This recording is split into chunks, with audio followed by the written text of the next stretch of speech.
सभी छात्रों को नमस्कार।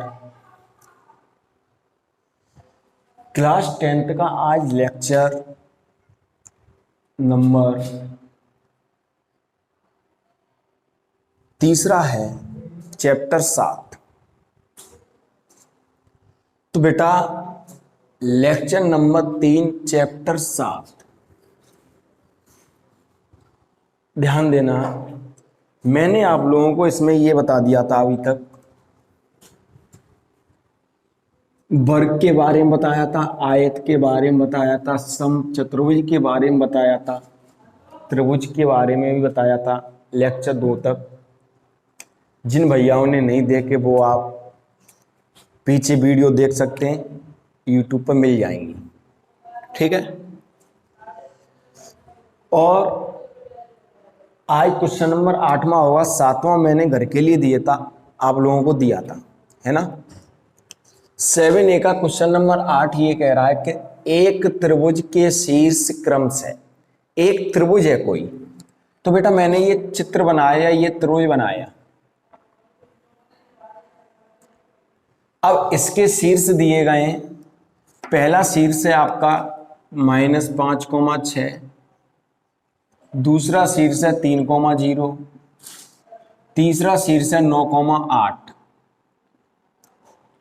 पहला दूसरा तीसरा। ये त्रिभुज के शीर्ष दिए गए हैं। इस शीर्ष को मैं दे दे रहा हूं ए नाम, इसे बी नाम, इसे सी नाम। ये 3 शीर्ष हैं त्रिभुज ABC। अब बेटा हमें ये प्रूव करना है कि यह त्रिभुज समद्विबाहु, यानी कि इस त्रिभुज की 2 भुजाएं बराबर हैं, चाहे कौन सी भी 2 भुजाएं बराबर होंगी, और समकोण त्रिभुज। और इस त्रिभुज में पाइथागोरस प्रमेय भी लगेगी। समकोण त्रिभुज क्या होता है? जिसमें 90 अंश का कोण बने, जिसमें 90 अंश का कोण बनेगा वह समकोण त्रिभुज होता है। और समकोण त्रिभुज बेटा आप जानते हो लंब कर्ण आधार, यानी कि पाइथागोरस प्रमेय लगती है। पाइथागोरस प्रमेय क्या होती है? कर्ण का वर्ग बराबर लंब का वर्ग प्लस आधार का वर्ग। अब कर्ण क्या होता है? कर्ण होता है बेटा सबसे बड़ी भुजा। इस त्रिभुज में जो सबसे बड़ी भुजा होगी आप उसका वर्ग करना, और फिर 2 छोटी भुजाएं निकलेंगी उनका वर्ग करना। 2 छोटी भुजाओं के वर्ग का जोड़ अगर बड़ी भुजा के वर्ग के बराबर आ गया तो पाइथागोरस प्रमेय उसमें मानी जाएगी। और पाइथागोरस प्रमेय जिस त्रिभुज में मानी जाएगी वह त्रिभुज आपका समकोण त्रिभुज होगा। देखो समद्विबाहु कह रहा है 2 भुजाएं बराबर आएंगी, समकोण कह रहा है इसमें पाइथागोरस प्रमेय लगेगी। तो यानी कि इस सवाल में 2 भुजाएं बराबर लानी है और पाइथागोरस प्रमेय प्रूव करनी है, तो आप सिद्ध कर सकते हो कि यह एक समद्विबाहु समकोण त्रिभुज होगा। चलिए सबसे पहले मैं 2 भुजाएं बराबर लेके आता हूं बेटा। अब 2 भुजाओं बराबर लानी है, यानी कि बीच की दूरी निकालो, प्रत्येक भुजा की लंबाई निकालो। पहले मैं AB की लंबाई निकालता हूं, यहां डालूंगा AB की लंबाई।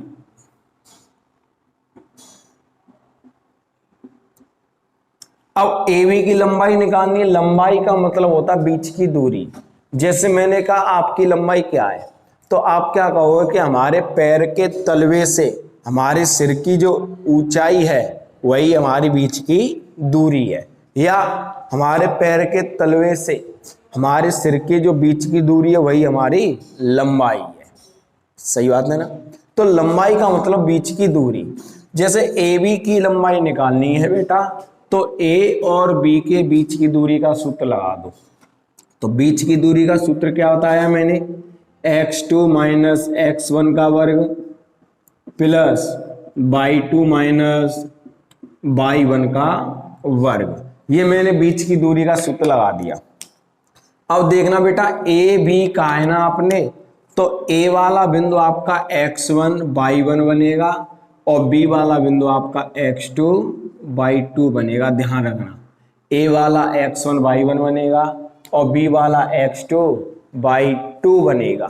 अब बेटा मान रखेंगे हम इसमें तो x2 का मान कितना है देखें जरा, x2 का मान 3 है, 3 लिख दो माइनस x1 का मान कितना बेटा, x1 का -5 है तो -5। अब माइनस और माइनस प्लस हो जाएगा और वर्ग आपका जैसा का तैसा प्लस।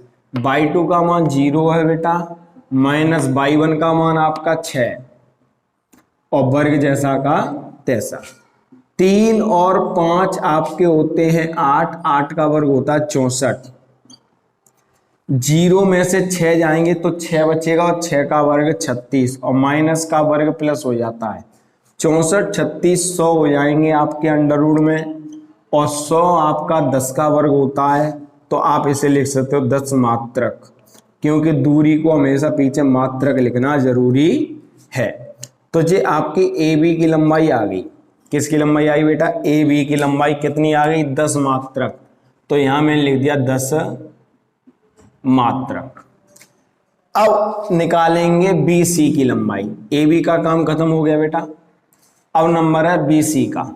तो यहां लिखेंगे बी सी की लंबाई, हेडिंग डाल देते हैं बी सी की लंबाई। सूत्र वही लगेगा बीच की दूरी का, x2 माइनस x1 का वर्ग प्लस y2 माइनस y1 का वर्ग। अब बी सी का है ना आपने, तो b और c वाला पॉइंट देखेंगे तो b वाला बन जाएगा x1 y1 और c वाला बनेगा x2 y2। b वाला x1 y1, c वाला x2 y2। मान रख दो x2 माइनस x1 का वर्ग, x2 कौन है बेटा 9 और माइनस x1 कौन है 3, तो x2 आपका 9, x1 आपका 3 का वर्ग प्लस y2 माइनस y1 का वर्ग, y2 कौन है 8 माइनस y1 कौन है 0 का वर्ग। अब देखना बेटा अंडर रूट 9 में से 3 गए 6 बचेंगे और 6 का वर्ग 36, 8 में से 0 गए 8 बचेगा, 8 का वर्ग 100, 36 100 8 का वर्ग 64, टोटल कर दिया मैंने 64 और 36 100 हो जाएंगे, 100 आपका 10 आएगा मात्रक। तो ये लो BC का मान आ गया 10 मात्रक। BC का मान कितना आ गया, तो आप BC का मान लिख दो 10 मात्रक, इन्हें मिटा दो। तो यहां लिख दिया मैंने 10 मात्रक। अब नंबर है AB हो गया, BC हो गया, अब नंबर है CA।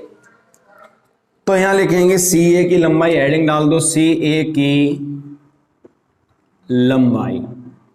तो सूत्र वही लगाएंगे x2 माइनस x1 का वर्ग प्लस y2 माइनस y1 का वर्ग। तो x2 माइनस x1 का, अब CA का है ना आपने CA, तो C पे डाल दो x1 y1 और A पे डाल दो x2 y2। तो x2 का मान है -5 और x1 का 9, x2 का -5 x1 का 9 वर्ग है वर्ग प्लस y2 का मान बेटा कितना है 6 और y1 का 8 और वर्ग है वर्ग। माइनस के 5 और माइनस के 9 तो माइनस के 14 हो जाएंगे बेटा, वर्ग है वर्ग प्लस 6 में से 8 आएगा तो माइनस का 2 बचेगा, वर्ग है वर्ग। 14 का वर्ग बेटा 196 होता है और 2 का वर्ग बेटा 4 होता है। 196 और 4 कितना हो जाएगा 200। पीछे लिख दो 2 से किसी का नहीं होता तो यही लिख दो मात्रक। तो ये बेटा CA का मान आ गया √2 से। CA का मान कितना आया √200, इन्हें मिटा दो। अब यहां देखना बेटा आपने इस त्रिभुज की भुजाओं की लंबाई निकाली सभी की, तो AB का मान 10 और BC का मान 10, तो दो भुजाएं ये कैसी आ रही हैं बेटा, बराबर आ रही हैं। देखो AB का मान 10 है, BC का मान 10 है, तो ये दोनों भुजाएं कैसी हैं, बराबर। तो यहां हम लिखेंगे चूंकि AB बराबर आया BC के, यानी कि दो भुजाएं बराबर आएंगी। जब दो भुजाएं बराबर आएंगी तो इसलिए यह समद्विबाहु त्रिभुज है, समद्विबाहु त्रिभुज है। अब बात ये उठ रही है समद्विबाहु के साथ साथ हमें समकोण भी प्रूव करना है कि ये समकोण त्रिभुज भी होगा। समद्विबाहु के साथ, समद्विबाहु तो हो गया दो भुजाएं बराबर। अब समकोण प्रूव करना है।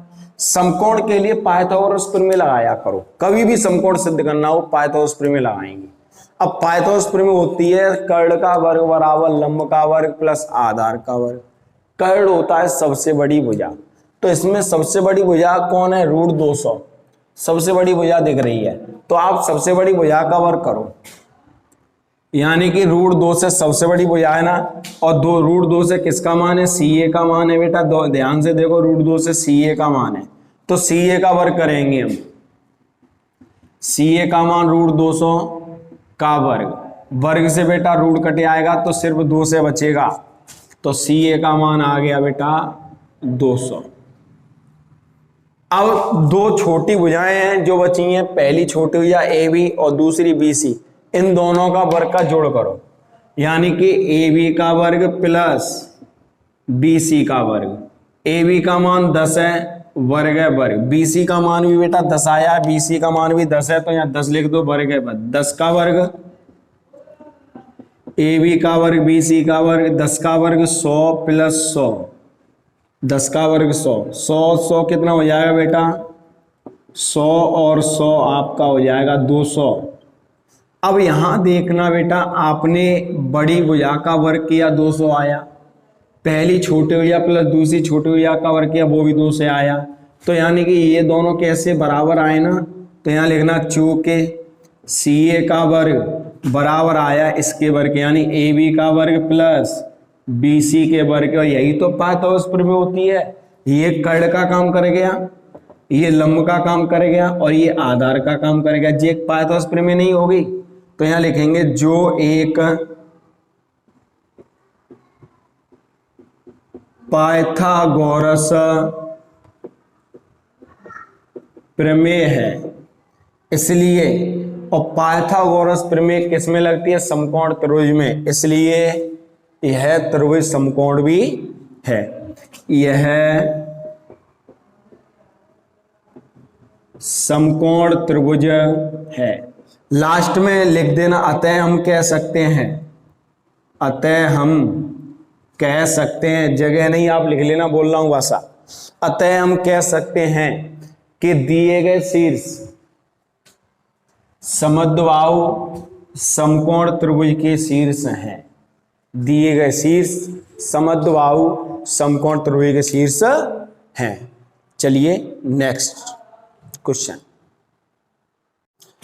देखिए बेटा, अगला क्वेश्चन है आपका 10वां। 9वां क्वेश्चन आपको स्वयं घर से करना है, क्वेश्चन 8 की तरह। 9वें क्वेश्चन में समद्विबाहु त्रिभुज शीर्ष सिद्ध करना है। उसमें 9 में पाइथागोरस प्रमेय लगाएंगे, जैसे अगले क्वेश्चन मैंने अभी पाइथागोरस प्रमेय लगाई थी, लेकिन 9 में कोई पाइथागोरस प्रमेय नहीं लगेगी। तो समद्विबाहु वाला अपने आप कर देना, केवल दो भुजाएं बराबर आएंगी, लिख देना अतः सिद्ध होता है यह एक समद्विबाहु त्रिभुज है। चलिए बेटा, क्वेश्चन नंबर 10 मोस्ट इंपोर्टेंट है।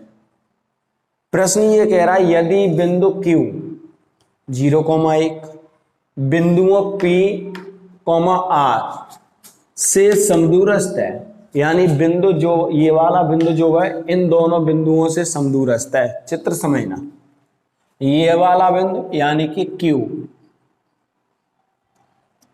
इन दोनों बिंदुओं से यानी कि P से और एक R से समदूरस्थ है, यानी कि ये वाला बिंदु इन दोनों बिंदुओं से समान दूरी पर है, यानी कि ये दूरी और ये दूरी कैसी है बेटा, बराबर है। ये दूरी और ये दूरी बराबर है। अब Q के निर्देशांक उन्होंने दिए 0,1, P का दिया 5,-3 और R का दिया है x,6। प्रश्न आगे कह रहा है x का मान बताइए, हमें x का मान बताना, और आगे ये बोला गया QR का मान बताओ और PR का मान बताओ, यानी कि P से लेके R, PR का मतलब हो गया P से लेके R के बीच की दूरी भी बताओ, ये सवाल है। चलो पहले मैं क्या करूंगा, ये भुजाएं निकाल दे रहा हूं सभी, PQ, PR, RQ, ये सब भुजाएं निकाल दे रहा हूं, ठीक है। तो देखना पहले निकालता हूं पी क्यू या क्यू पी कह दो। तो क्यू पी बराबर, क्यू पी का मतलब हो गया बेटा क्यू और पी के बीच की दूरी। तो क्यू और पी के बीच की दूरी का सूत्र लगा दो x2 माइनस x1 का वर्ग प्लस y2 माइनस y1 का वर्ग। तो क्यू पी बराबर, क्यू और पी के बीच की दूरी है तो क्यू और पी वाले बिंदु पे लिख लो x1 y1 और पी पे लिख दो x2 y2, मान रख दो। तो देखो x2 का मान कितना है बेटा, x2 का मान 5 माइनस x1 का मान 0 वर्ग वर्ग प्लस y2 का मान कितना है -3 माइनस y1 का मान बेटा 1 वर्ग वर्ग। अब इन्हें मिटा दो, इनका कोई काम ही नहीं रहा। अब देखना 5 में से 0 जाएगा, 5 बचेगा, 5 का वर्ग 25 हो जाएगा प्लस माइनस ये भी है माइनस ये भी है तो जुड़ जाएंगे 3 और 1 4, 4 का वर्ग 16, 25 और 16 आपके होंगे 41। तो अंडर रूट 41 आ गया क्यू पी का मान, पीछे लिख देना मात्रक। अगला पॉइंट हम क्या करेंगे, क्यू पी निकाल लिया और क्यू आर निकाल दो। तो यहां लिखेंगे क्यू आर बराबर, क्यू आर का मतलब हो गया क्यू और आर के बीच की दूरी। तो क्यू वाले पे डाल दो x1 y1, आर पे डाल दो x2 y2। सूत्र होता है x2 माइनस x1 का वर्ग। तो x2 कितना है बेटा, x2x और माइनस x1 0 है, x2x माइनस x1 0 का वर्ग प्लस y2 माइनस y1 का वर्ग। y2 बेटा आपका 6 और y1 1 है, y2 6 y1 1, तो y2 माइनस y1 का वर्ग। क्यू आर बराबर x में से 0 जाएगा तो x बचेगा x का वर्ग, 6 में से 1 गया 5 बचेंगे, 5 का वर्ग 25। ये आ गया क्यू आर का मान, पीछे लिख सकते हो आप मात्रक। अब क्या करेंगे बेटा, प्रश्न ने आपसे ये कहा है कि जितनी ये दूरी है क्यूपी समदूरस्थ, यानी कि क्यूपी जो है वो क्यू आर के बराबर है। समदूरस्थ यानी समान दूरी, ये दूरी और ये दूरी बराबर है। अगर ये एक मिलान है तो ये भी एक मिलान ही है। तो यानी कि ये दूरी और ये दूरी बराबर है, यानी क्यूपी और क्यू आर बराबर है। तो यहां लिख देना चूंकि क्यूपी बराबर है क्यू आर के, कोष्टक में लिख देना दिया है, ये चीज दी गई है हमें कि समदूरस्थ है। अब क्यूपी का मान बेटा कितना आया है, क्यूपी का मान अंडर रूट 41। तो यहां पे मैंने लिख दिया रूट 41। क्यू आर का मान बेटा कितना है एक्स वर्ग प्लस 25, और अंडर रूट से अंडर रूट कट जाएगा, प्लस का 25 इधर आपका माइनस का 25 हो जाएगा, और ये एक्स वर्ग और वर्ग इधर बेटा अंडर रूट बन जाएगा आपका, उसके इधर रूट बनता है, रूट के आगे प्लस माइनस लगा होता है। 41 में से 25 गए 16 बचेंगे बराबर है x। 16 कितने का होता है 4 का। तो बेटा लो x का मान तो आ गया, प्रश्न ये कह रहा था x का मान बताओ, तो x का मान है प्लस माइनस 4। अगला क्वेश्चन बेटा उनका ये है कि क्यू आर का मान बताओ और पी आर का मान बताओ। तो चलो मैं पहले पी आर का मान निकालता हूं। तो पी आर का मतलब पी और आर के बीच की दूरी, पी और आर के बीच की दूरी, तो पी और आर के बीच की दूरी, तो पी पे डाल दो x1 y1, आर पे डाल दो x2 y2। तो सूत्र लगाएंगे x2 माइनस x1 का वर्ग प्लस y2 माइनस y1 का वर्ग। तो बेटा x2 का मान कितना है, x2 का मान x है, x2 माइनस x1 का वर्ग, x1 का मान कितना है, x1 का 5 है, प्लस y2 माइनस y1 का, और y2 का मान कितना है बेटा, y2 का 6, और माइनस y1 का मान -3, और माइनस माइनस प्लस कर दो बेटा, वर्ग है वर्ग। पी आर बराबर, अब ध्यान देना बेटा x का मान मैं रख दे रहा हूं यहां से, अब x का मान मैं +4 से कर दे रहा हूं, ठीक है ना, और -4 से आप कर लेना अपने आप। ध्यान रखना, 2 बार करना पड़ेगा पी आर का मान, एक तो +4 से करेंगे और एक -4 से करेंगे। तो मैं यहाँ पे x बराबर +4 रख रहा हूं, -4 वाला आप स्वयं करना अपने आप, ठीक है। चाहो तो -4 वाला कर दे रहा हूं मैं, चलो माइनस वाला कर दे रहा हूं, प्लस वाला कर लोगे ना, ठीक। तो माइनस वाला कर दे रहा हूं, x बराबर -4 रख दो, तो -4 और -5 वर्ग है वर्ग, क्वेश्चन लिख देना, x बराबर -4 रख दिया, +6 और 3 9 हो जाएंगे, वर्ग है वर्ग। तो पी आर बराबर माइनस माइनस के तो जोड़ दिए जाएंगे, और अगर यहाँ प्लस लेता मैं तो घटाते, तो 5 में से 4 गया तो -1 बचता, फिर यहाँ अगर प्लस लेते तो -1 बचता, लेकिन मैंने माइनस वाला लिया है तो जोड़े जाएंगे, -4 -5 तो -9 और +9 का वर्ग, और माइनस का वर्ग तो बेटा प्लस ही हो जाता है, वर्ग चाहे किसी का वो प्लस रहेगा। तो पी आर बराबर 9 का वर्ग 81, 9 का वर्ग 81, 81 हो जाएंगे बेटा 162। 162 को बेटा लिख सकते हैं हम 9 गुणा वो 81 गुणा 2, 81 दूनी 162, 81 बेटा 9 का होता है। तो पी आर बराबर 9 और 2 किसी का नहीं होता, √2 रहेगा, पीछे लिख देंगे मात्रक। चलो पी आर का मान आ गया। अब पी आर का मान निकाल दिया, अब निकालना मान क्यू आर का। तो बेटा ये होमवर्क है, क्यू आर बराबर देखना, क्यू आर जो है यही, ये क्यू आर का मान नहीं है, x और +25, तो क्यू आर की जगह पे आप लिख देना, क्यू आर की जगह पे मान लिख देना, क्यू आर का मान क्या है, √x और +25, तो √x और +25। अब x का मान चाहे प्लस रखो चाहे माइनस रखो, क्योंकि वर्ग लगा है, और वर्ग प्लस करोगे तो भी प्लस रहेगा, और -4 रखोगे तो भी प्लस रहेगा, बात वही रहेगी। x का मान लिख दो, x का मान चलो +4 रख दो चाहे -4 रख दो, कुछ भी रख दो, +4 रख दिया, वर्ग है वर्ग, और +25, 4 का वर्ग 16, 25 √41। क्यू आर का मान आ गया बेटा √41, ठीक है। तो इस तरह से हमने पी आर क्यू आर के मान निकाल दिए और एक्स का मान भी निकाल दिया, समझ में आया होगा। चलिए नेक्स्ट देखिए बेटा, क्वेश्चन नंबर 11 और 12 आपको घर से करना है, समझा मैं दे रहा हूं, समझिएगा।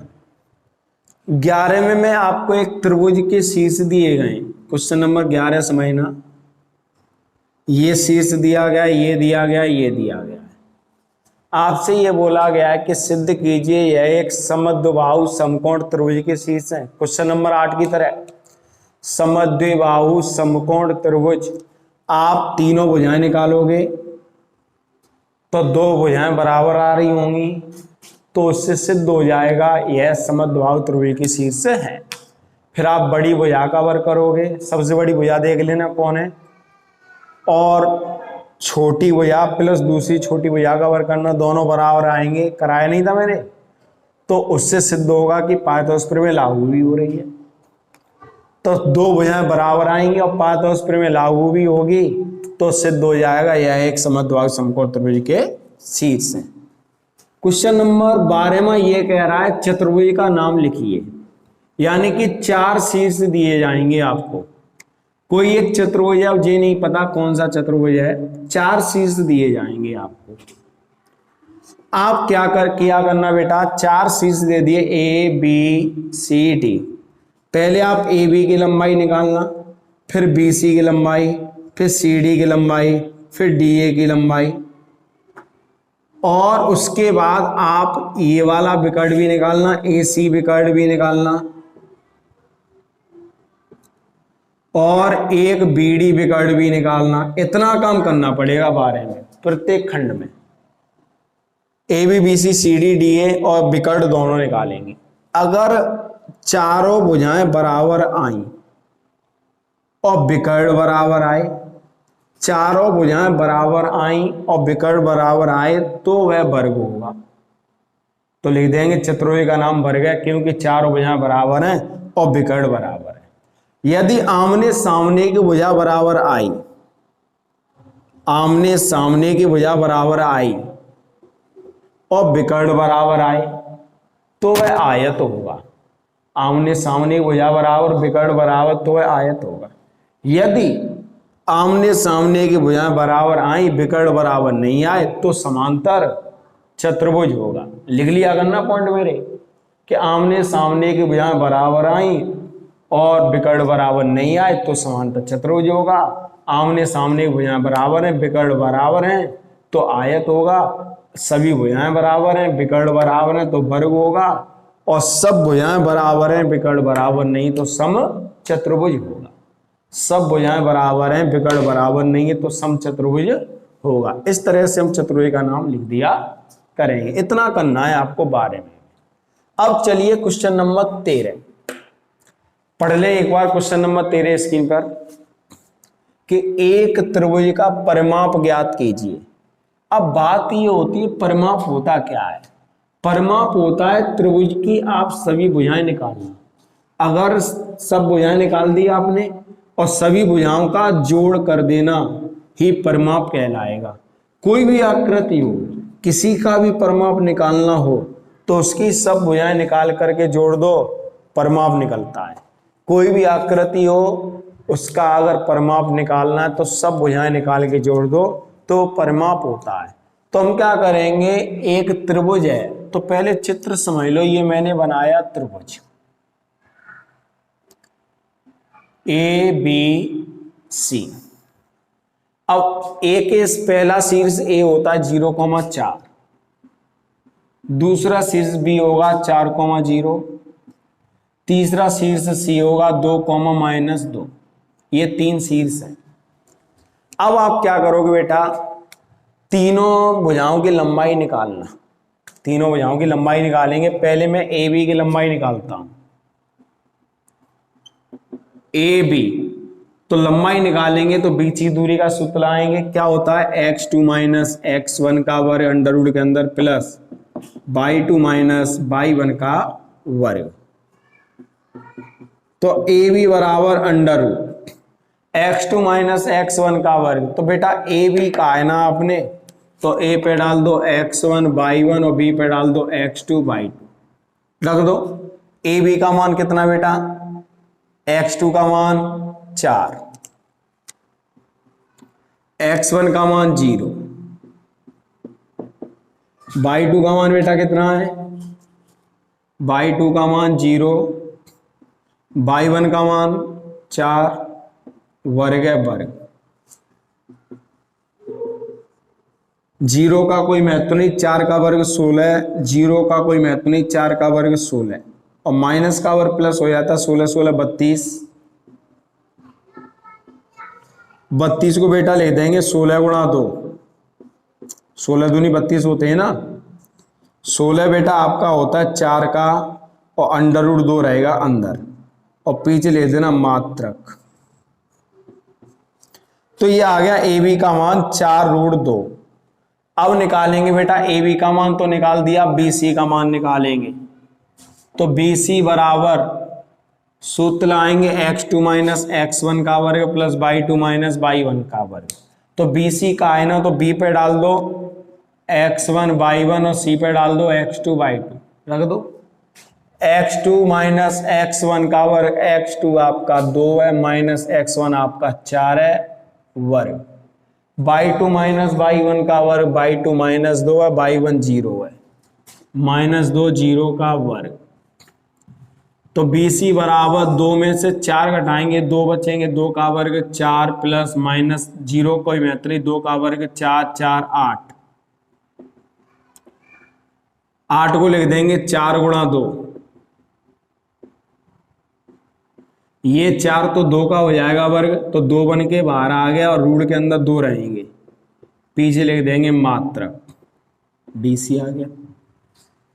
तो बी सी का मान आ गया 2√2। अब निकालेंगे बेटा सी ए बी बी सी ए का मान निकालेंगे। तो सी ए बराबर बीच की दूरी का सूत्र लगा दो, x2 माइनस x1 का वर्ग। तो सी पे डाल दो x1 y1, ए पे डाल दो x2 y2। x2 minus x1 का वर्ग, x2 0 है, x1 2 है। y2 माइनस y1 का, और y2 4 है, y1 माइनस 2 है, और माइनस माइनस प्लस हो जाएगा, वर्ग है वर्ग, माइनस का वर्ग बेटा प्लस हो जाता, 2 का वर्ग बेटा 4 हो जाएगा, 4 और 2 6 हो जाएंगे, 6 का वर्ग 36, 36 और 4 40, 40 को हम लिख देंगे 4 गुणा 10, 4 होता है 2 का, और 10 जैसा का तैसा पीछे लिख दो, मात्रक CA का मान आ गया। अब हम क्या करेंगे, हमसे प्रश्न ये कहा था परिमाप बताइए, तो यहां लिखेंगे त्रिभुज का परिमाप, और त्रिभुज के परिमाप का मतलब होता है तीनों भुजाएं जोड़ दो, यानी कि 3 भुजाएं कौन कौन सी निकली, AB BC CA, तो AB plus BC plus CA, तीनों भुजाएं जोड़ देंगे। AB का मान कितना है बेटा, AB का मान 4√2, BC का मान कितना है, BC का मान 2√2, CA का मान कितना है 2√10।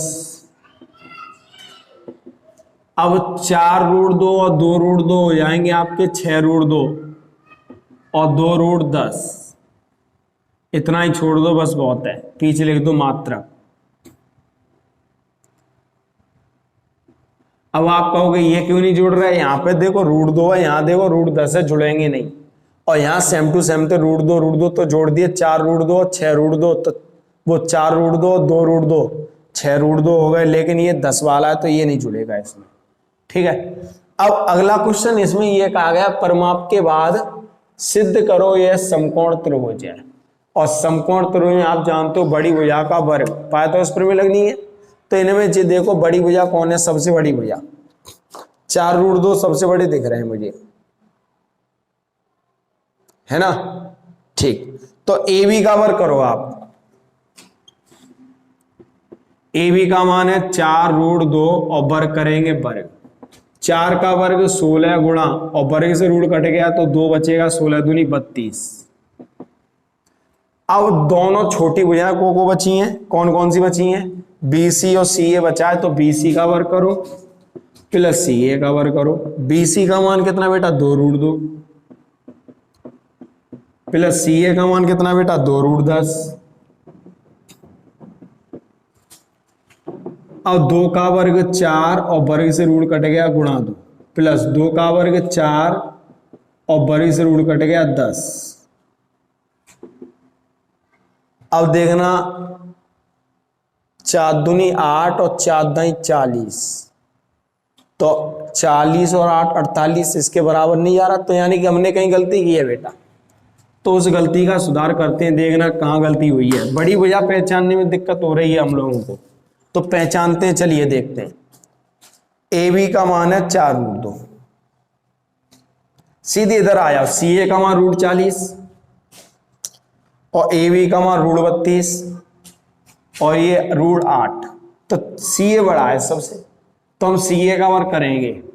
CA का मान √40 वाला रख रहे हैं हम, ठीक है, वर्ग कर दो, वर्ग से रूट कट गया 40। अब AB का मान करना, AB का वर्ग करना, और प्लस 1 भैया BC बची है, BC का वर्ग करो।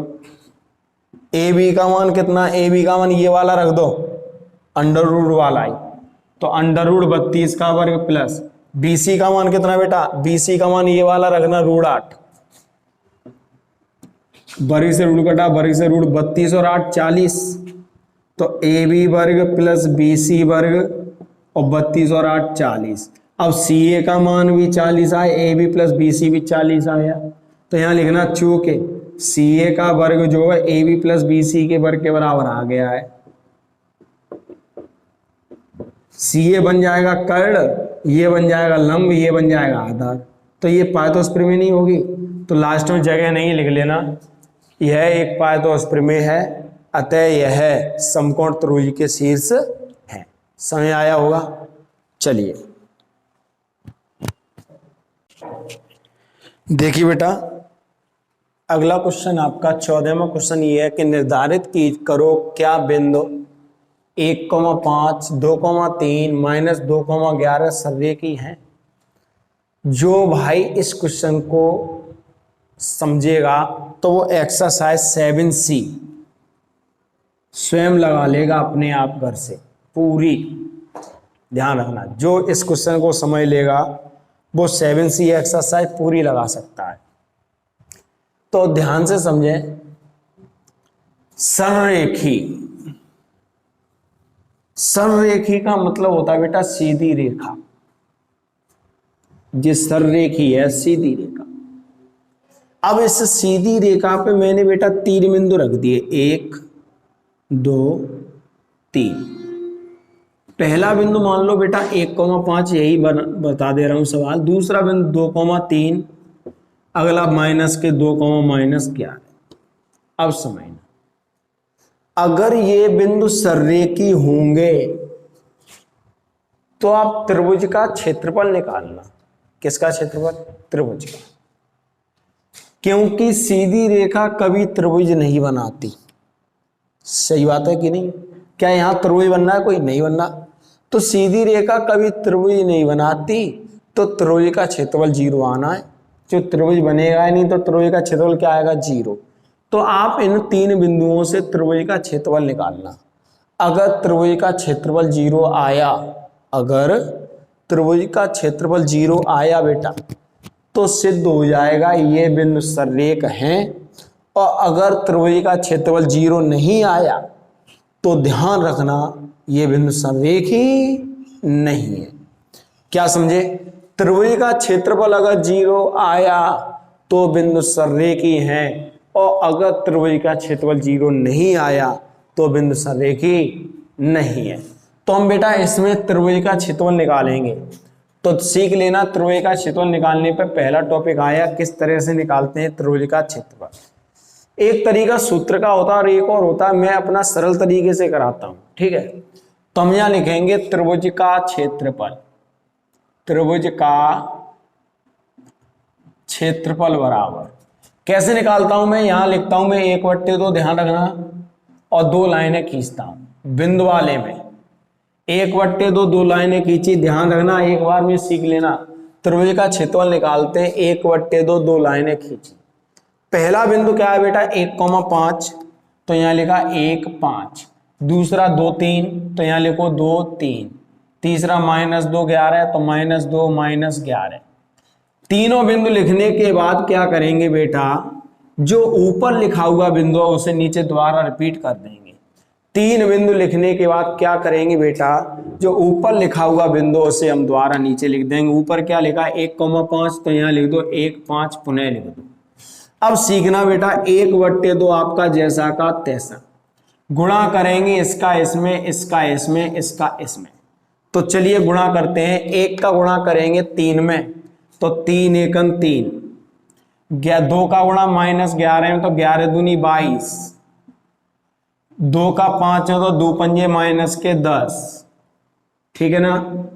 अब ऊपर गुणा करेंगे तो माइनस लगाएंगे। ऊपर गुणा करो, समझना। ऊपर गुणा करने से पहले एक माइनस यहां लगा देना, तब ऊपर गुणा करना। पहले करेंगे नीचे गुणा, हमेशा पहले नीचे करना। नीचे गुणा करने के बाद 1 का 3 में 3, 2 का 11 में, तो -11 दूनी 22, और 2 का 10 में, तो 5 दूनी 10 -के। अब ऊपर गुणा करेंगे तो माइनस लगाएंगे, कोष्टक लगाओ। 1 का 11 में, तो 11, 2 का 3 में, तो -3 दूनी 6, और 2 पंजे 10। अब हम क्या करेंगे बेटा? 1/2 ब्रैकेट 3 -22 -10। ये माइनस अंदर जाएगा, ये माइनस अंदर जाएगा तो इन्हीं के चिन्ह बदल देगा। ये माइनस अंदर जाएगा तो इन्हीं के चिन्ह बदल देगा। तो -11 है तो +11, -6 है तो +6, और माइनस और प्लस -10। 1/2 बेटा प्लस प्लस के जोड़ लो, माइनस माइनस के जोड़ दो। तो मैं प्लस प्लस के जोड़ता हूं, ये प्लस वाला, ये प्लस वाला, ये प्लस वाला जोड़ दो। 3 11 14 और 6 20। अब माइनस के जोड़ दो अलग, ये माइनस का, ये माइनस का, ये माइनस का। तो 22 और माइनस के जोड़ रहे हैं, 22 और 10 32 और 10 42। 1/2, 20 में से 42 घटाएंगे तो माइनस का 22 बचेगा, और 2 से 22 कटेगा 11 बार, तो 11 × 11 माइनस के आगे 11। और ये हमने बेटा त्रिभुज का क्षेत्रफल निकाला है, और क्षेत्रफल कभी माइनस में नहीं होता, ध्यान रखना। यहां लिखेंगे चूंकि त्रिभुज का क्षेत्रफल सदैव धनात्मक होता है, त्रिभुज का क्षेत्रफल सदैव धनात्मक होता है, इसलिए त्रिभुज का क्षेत्रफल बराबर माइनस हटा देना +11, और क्षेत्रफल है तो पीछे वर्ग मात्रक लिख दिया करना, पीछे क्षेत्रफल वर्ग मात्रक, लंबाई दूरी पर सिर्फ मात्रक। अब ये बताना बेटा त्रिभुज का क्षेत्रफल क्या 0 आया? नहीं आया ना, तो यहां लिखेंगे चूंकि त्रिभुज का क्षेत्रफल इज नॉट इक्वल 0, चूंकि त्रिभुज का क्षेत्रफल इज नॉट इक्वल 0, 0 के बराबर नहीं है, त्रिभुज का क्षेत्रफल 0 के बराबर नहीं है, इसलिए दिए गए बिंदु सररेख नहीं है। निर्धारित ही तो करना था मैं, दिए गए बिंदु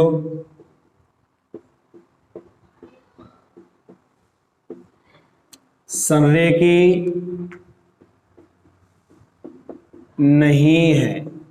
तो 7C में आप क्या पढ़ेंगे? सिर्फ त्रिभुज का क्षेत्रफल निकालना पड़ेंगे यहां तक, 7C यहां पे खत्म है, और सररेख सिद्ध करना होगा तो ये चीज बढ़ा दिया करें, अगर 0 आएगा तो सररेख है, 0 नहीं आया तो सररेख नहीं है।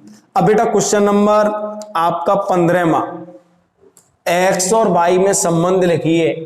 जैसे 3 बिंदु दिए हैं, एक बिंदु ये, एक बिंदु ये, एक बिंदु ये, इसके जो भी शीर्ष हो, इसके जो भी शीर्ष हो, इसके जो भी शीर्ष हो। प्रश्न कह रहा है समदूरस्थ है, और समदूरस्थ वाला मैं कई क्वेश्चन करा चुका। उन्होंने कहा ये वाला और ये वाला समान दूरी है, तो आप ये दूरी निकालना पहले, बीच की दूरी, फिर ये वाली दूरी निकालना, फिर दोनों दूरी कैसी कर देंगे? बराबर, क्यों समदूरस्थ है, दोनों दूरी बराबर कर देंगे, फिर उन्हें दोनों पक्षों का वर्ग करके वर्ग से रूट काट देंगे, फिर क्या करेंगे? सॉल्व करते आना, समीकरण एक मिलेगा तुम्हें, x और y में कोई समीकरण मिलेगा। प्रश्न कह रहा है संबंध ज्ञात करो, संबंध का मतलब होता है समीकरण ज्ञात करना है। सॉल्व करते आना, x y में समीकरण बचेगा, वही हमारा संबंध होगा। नहीं आएगा तो इस क्वेश्चन को मैं आप लोग बता दें, कमेंट लिख के कि क्वेश्चन नहीं आ रहा, व्हाट्सएप पे मैसेज कर दें, नेक्स्ट लेक्चर में बता दिया जाएगा। तो इसी के साथ आपकी एक्सरसाइज यहाँ समाप्त होती है। 15वां क्वेश्चन पेपर में आता नहीं है कभी भी ये इस तरह का, वो तो बिंदु है, बिंदु छांट लेंगे। नहीं आए तो जब ऑफलाइन कोचिंग स्टार्ट होगी अपनी, तो उसमें आप लोग आए, उसमें आपको 15वां बताया जाएगा। ठीक है, तो आज का लेक्चर यहीं समाप्त करते हैं। 7A एक्सरसाइज आपकी समाप्त हुई। कल मैं बेटा 7B उठाऊंगा। सभी लोग रेगुलर आते रहें और वीडियो को शेयर कर दो, अपने दोस्तों को शेयर करें, वो भी डेमो देखें। जब ऑफलाइन कोचिंग स्टार्ट हो तो बच्चे आए वहां से। ठीक है, धन्यवाद। देखिए बेटा, अगला क्वेश्चन आपका 14वां क्वेश्चन ये है कि निर्धारित करो क्या बिंदु 1,5, 2,3, -2,11 सररेखी हैं। जो भाई इस क्वेश्चन को समझेगा तो वो एक्सरसाइज 7C स्वयं लगा लेगा अपने आप घर से पूरी। ध्यान रखना, जो इस क्वेश्चन को समझ लेगा वो 7C एक्सरसाइज पूरी लगा सकता है। तो ध्यान से समझें। संरेखी, संरेखी का मतलब होता है बेटा सीधी रेखा। जिस संरेखी है सीधी रेखा। अब इस सीधी रेखा पे मैंने बेटा 3 बिंदु रख दिए, 1, 2, 3। पहला बिंदु मान लो बेटा 1,5, यही बता दे रहा हूं सवाल। दूसरा बिंदु 2,3, अगला माइनस के 2, -11। अब समझना, अगर ये बिंदु सररेखी होंगे तो आप त्रिभुज का क्षेत्रफल निकालना। किसका क्षेत्रफल? त्रिभुज का। क्योंकि सीधी रेखा कभी त्रिभुज नहीं बनाती। सही बात है कि नहीं? क्या यहां त्रिभुज बनना है? कोई नहीं बनना। तो सीधी रेखा कभी त्रिभुज नहीं बनाती, तो त्रिभुज का क्षेत्रफल 0 आना है। जो त्रिभुज बनेगा ही नहीं तो त्रिभुज का क्षेत्रफल क्या आएगा? 0। तो आप इन 3 बिंदुओं से त्रिभुज का क्षेत्रफल निकालना। अगर त्रिभुज का क्षेत्रफल 0 आया, अगर त्रिभुज का क्षेत्रफल 0 आया बेटा, तो सिद्ध हो जाएगा ये बिंदु सररेख हैं। और अगर त्रिभुज का क्षेत्रफल 0 नहीं आया तो ध्यान रखना ये बिंदु संरेख ही नहीं है। क्या समझे? त्रिभुज का क्षेत्रफल अगर 0 आया तो बिंदु संरेख ही है, और अगर त्रिभुज का क्षेत्रफल 0 नहीं आया तो बिंदु संरेख ही नहीं है। तो हम बेटा इसमें त्रिभुज का क्षेत्रफल निकालेंगे। तो सीख लेना, त्रिभुज का क्षेत्रफल निकालने पर पहला टॉपिक आया किस तरह से निकालते हैं त्रिभुज का क्षेत्रफल। एक तरीका सूत्र का होता है और एक और होता है मैं अपना सरल तरीके से कराता हूं, ठीक है। तो हम यहां लिखेंगे त्रिभुज का क्षेत्रफल, त्रिभुज का क्षेत्रफल बराबर कैसे निकालता हूं मैं? यहां लिखता हूं मैं 1/2, ध्यान रखना, और 2 लाइनें खींचता हूं बिंदु वाले में। 1/2 2 लाइनें खींची, ध्यान रखना, एक बार में सीख लेना। त्रिभुज का क्षेत्रफल निकालते हैं, 1/2 2 लाइनें खींची। पहला बिंदु क्या है बेटा? 1,5, तो यहां लिखा 1 5। दूसरा 2 3, तो यहां लिखो 2 3। तीसरा -2 11, तो -2 -11। तीनों बिंदु लिखने के बाद क्या करेंगे बेटा? जो ऊपर लिखा हुआ बिंदु है उसे नीचे दोबारा रिपीट कर देंगे। 3 बिंदु लिखने के बाद क्या करेंगे बेटा? जो ऊपर लिखा हुआ बिंदु उसे हम दोबारा नीचे लिख देंगे। ऊपर क्या लिखा? 1,5, तो यहां लिख दो 1 5, पुनः लिख दो। अब सीखना बेटा, 1/2 आपका जैसा का तैसा, गुणा करेंगे इसका इसमें, इसका इसमें, इसका इसमें। तो चलिए गुणा करते हैं। 1 का गुणा करेंगे 3 में, तो 3 एकम 3। 2 का गुणा -11 में, तो 11 दूनी 22। 2 का 5 है तो 2 पंजे -10, ठीक है ना। अब ऊपर गुणा करेंगे तो माइनस लगाएंगे, ऊपर गुणा करो, समझना। ऊपर गुणा करने से पहले एक माइनस यहां लगा देना, तब ऊपर गुणा करना। पहले करेंगे नीचे गुणा, हमेशा पहले नीचे करना। नीचे गुणा करने के बाद 1 का 3 में 3, 2 का 11 में, तो माइनस के 11 दूनी 22, और 2 का 10 में, तो 5 दूनी 10 माइनस के।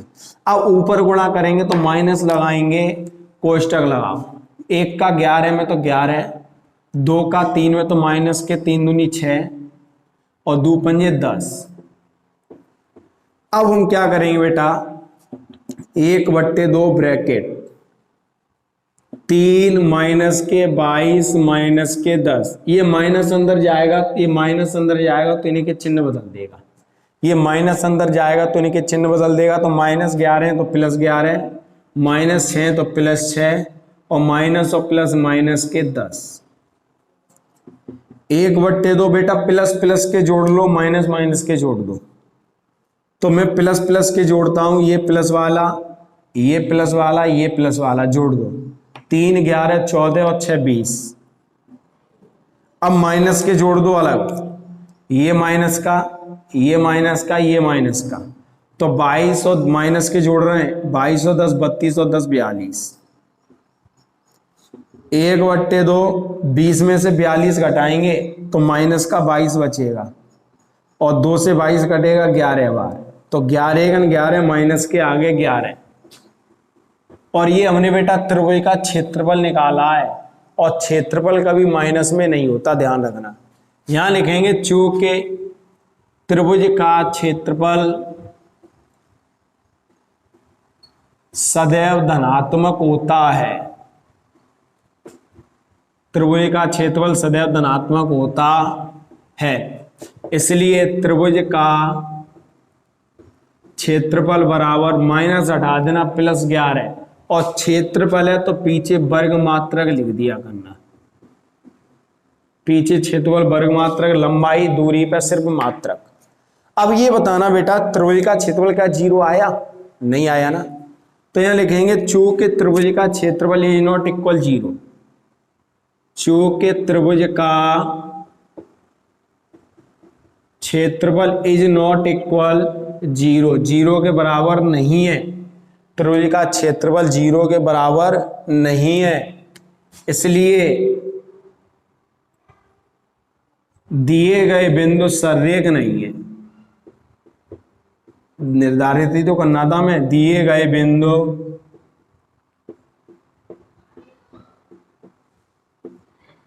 संरेखी नहीं है। तो 7C में आप क्या पढ़ेंगे, सिर्फ त्रिभुज का क्षेत्रफल निकालना पड़ेंगे यहां तक। 7C यहां पे खत्म है, और सररेख सिद्ध करना होगा तो ये चीज बढ़ा दिया करें। अगर जीरो आएगा तो सररेख है, जीरो नहीं आया तो सररेख नहीं है। अब बेटा क्वेश्चन नंबर आपका 15वां, एक्स और वाई में संबंध लिखिए। जैसे 3 बिंदु दिए हैं, एक बिंदु ये, एक बिंदु ये, एक बिंदु ये, इसके जो भी शीर्ष हो, इसके जो भी शीर्ष हो, इसके जो भी शीर्ष हो। प्रश्न कह रहा है समदूरस्थ है, और समदूरस्थ वाला मैं कई क्वेश्चन करा चुका। उन्होंने कहा ये वाला और ये वाला समान दूरी है, तो आप ये दूरी निकालना पहले, बीच की दूरी, फिर ये वाली दूरी निकालना, फिर दोनों दूरी कैसी कर देंगे, बराबर, क्यों समदूरस्थ है, दोनों दूरी बराबर कर देंगे। फिर उन्हें दोनों पक्षों का वर्ग करके वर्ग से रूट काट देंगे। फिर क्या करेंगे, सॉल्व करते आना, समीकरण एक मिलेगा तुम्हें, एक्स और वाई में कोई समीकरण मिलेगा। प्रश्न कह रहा है संबंध ज्ञात करो। संबंध का मतलब होता है समीकरण ज्ञात करना है। सॉल्व करते आना, एक्स वाई में समीकरण बचेगा, वही हमारा संबंध होगा। नहीं आएगा तो इस क्वेश्चन को मैं, आप लोग बता दें कमेंट लिख के कि क्वेश्चन नहीं आ रहा, व्हाट्सएप पे मैसेज कर दें, नेक्स्ट लेक्चर में बता दिया जाएगा। तो इसी के साथ आपकी एक्सरसाइज यहाँ समाप्त होती है। 15वां क्वेश्चन पेपर में आता नहीं है कभी भी ये इस तरह का, वो तो बिंदु है, बिंदु छांट लेंगे। नहीं आए तो जब ऑफलाइन कोचिंग स्टार्ट होगी अपनी, तो उसमें आप लोग आए, उसमें आपको 15वां बताया जाएगा। ठीक है, तो आज का लेक्चर यहीं समाप्त करते हैं। 7A एक्सरसाइज आपकी समाप्त हुई। कल मैं बेटा 7B उठाऊंगा। सभी लोग रेगुलर आते रहें, और वीडियो को शेयर कर दो, अपने दोस्तों को शेयर करें, वो भी डेमो देखें। जब ऑफलाइन कोचिंग स्टार्ट हो तो बच्चे आए वहां से। ठीक है, धन्यवाद।